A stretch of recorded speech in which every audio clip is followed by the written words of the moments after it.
Okay, just doing a short video on Isuzu Rodeo or Holden Rodeo, Bighorn, MU, Amigo and Trooper rear diff seal leaking. Okay, I've noticed on YouTube when I was having a quick look for some specs on it that there's a lot of people with this problem. So the diff seals leak and oil comes out through the lower brake drum area and obviously goes all over your brake shoes and everything. It's a real pain.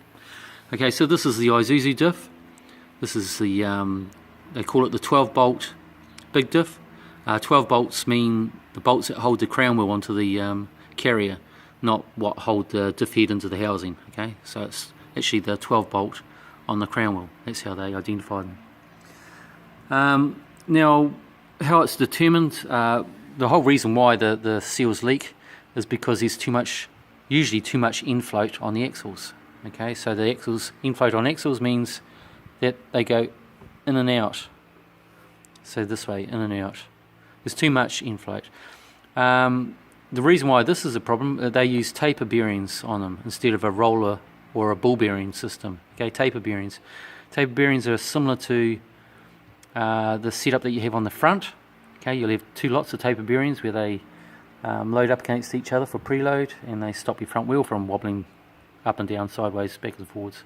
Okay, the same scenario on the rear. If you've got too much float or not enough preload, that means that the axle can move up and down as well as going in and out. Okay, so if it goes up and down, that means that it's unloading the seal that's inside there. Okay, unloading the seal. As the weight goes down on the vehicle, the axle will come up. The seal won't be touching the axle anymore. Oil will run out through the tube, past the seal and run out. You go around the corner a different direction, the weight will come off that axle, that come down onto the seal, will seal it up. The opposite side, because they share the same preload, will leak. Okay, so then the seal will leak on that side, let oil out, blah blah blah, as it goes.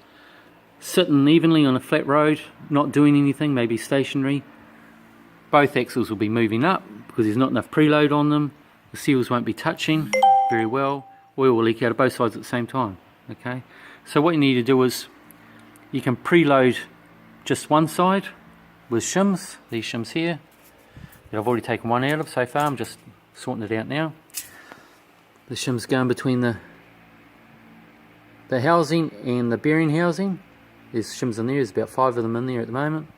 Okay, the opposite side has only got about two shims. Okay, 2 big fat ones. So you only need to adjust one side because it preloads both bearings when you do one side. Okay, they share the same interference against the spider gear crosspin. Okay, so the axles go in, they butt against the spider gear crosspin, both sides, they both hit it together. If you take one axle out, the opposite axle will float a lot. Okay, so when you're pulling it apart and you think the other side's even worse, that's because you've taken the other axle out and it's made it worse. Okay, so it has to be together, both sides together, when you're checking your infloat. So there is no spec for infloat that I can find in the workshop manual, so I'm just going to set it as close to 0 as I can. At the moment this has got acres of movement, it's ridiculous, and that's with one shim already out. Okay, so I'm going to take it out, I'm going to try and get the end play to a minimum, very small amount if I can, and that will stop the up and down movement because the taper bearing at the moment is moving quite a lot up and down as well. I have to put the DTI on the top to measure that, but I don't need to because once I've done the infloat, the up and down will reduce at the same rate, if not more. Okay, so I'm going to do that first and take a few more shims out, see how I go, recheck it, and then my oil leaks should all stop.